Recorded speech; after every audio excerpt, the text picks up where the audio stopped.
farm in the Dell of the Red River Valley is giving people of all abilities opportunities to learn and grow. And Anna is joining me to talk about the exciting things they have going on at the farm. Welcome, Anna. Thanks for having me. Of course. Thanks for coming again.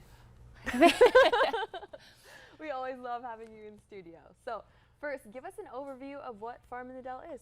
Yes, so we are a nonprofit north of Moorhead.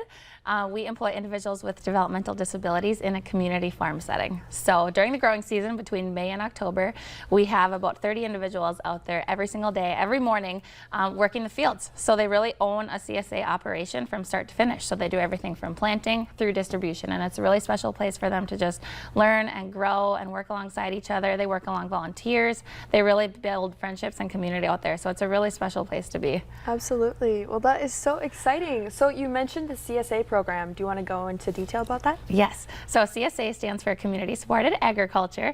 It's essentially when a consumer can buy a share in the farm and then they receive weekly produce boxes throughout the growing season. We're supporting about 100 families this year through CSA. So actually it's closed for this season, but there's still a lot of opportunities for the community to purchase our produce. We're going to be at the City of Moorhead Farmers Market every Tuesday from 3:30 to 6:30, and then we're also going to have a market at the farm on Wednesdays in the mornings starting the week after that. So follow us on social media for more information on that. Oh my gosh, did you guys hear that at home? Fresh produce? I bet people just love that.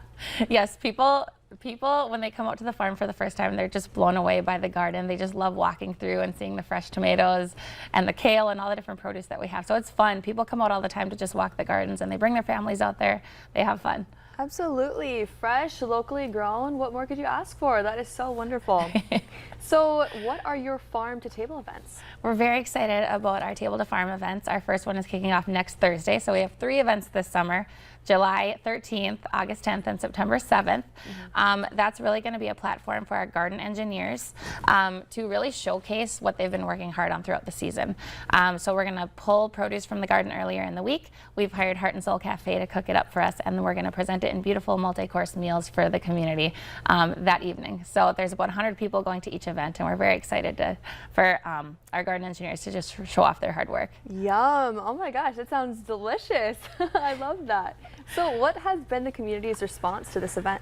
Yeah, so very, very excited. Our first one is coming up next week. That one sold out pretty quickly. Thankfully, we have Molly Ye and Nick Hagan coming to be our speakers of the night. So people are very excited to see them and see the garden and come meet the garden engineers who will be there that night as well. Well, a handful of them will be.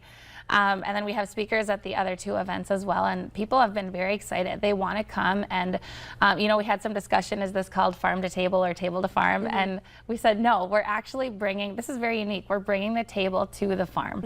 So people are very excited to come out, sit in the field, walk around, and eat their meal, like where the produce is coming from. So it's going to be very cool. Yes, that is so unique. So why should people really support Farm in the Dell?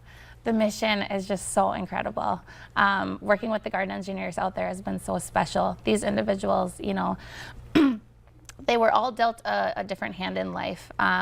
That, you know, no amount of hours in the field is necessarily going to solve, but we're a place for you know, just joy and happiness, and working alongside each other is just so special, and they find it's a place of belonging, and they're welcome and they're loved and they're respected out there. So really supporting our mission, we're just so grateful for that.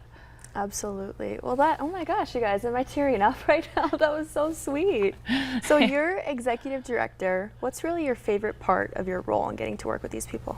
Yeah, so I do a lot of the admin pieces, but my favorite moments are when I'm out at the farm. Our garden engineers are present on weekdays from 9 to 12 in the morning, and every morning we kick off with a huddle, and that consists of a prayer, and then our garden manager, Sarah, gets up and she'll divvy out tasks to the group. And that is so special. Everyone's so excited to get their task for the day. They might be weeding, they might be watering, they might be harvesting. We're going to start harvesting already next week. And it's just really fun to see the joy on their faces and really get out in the field and just work in the dirt with their hands. And I get to work alongside them in the morning sometimes, so that's really special.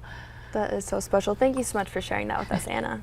Thanks for having me. Of course. Really quickly, where can people go for more information? So farminthedelrrv.org. Perfect. Thank you so much. Coming up on today's show, we talk fireworks safety with a firefighter and a special guest.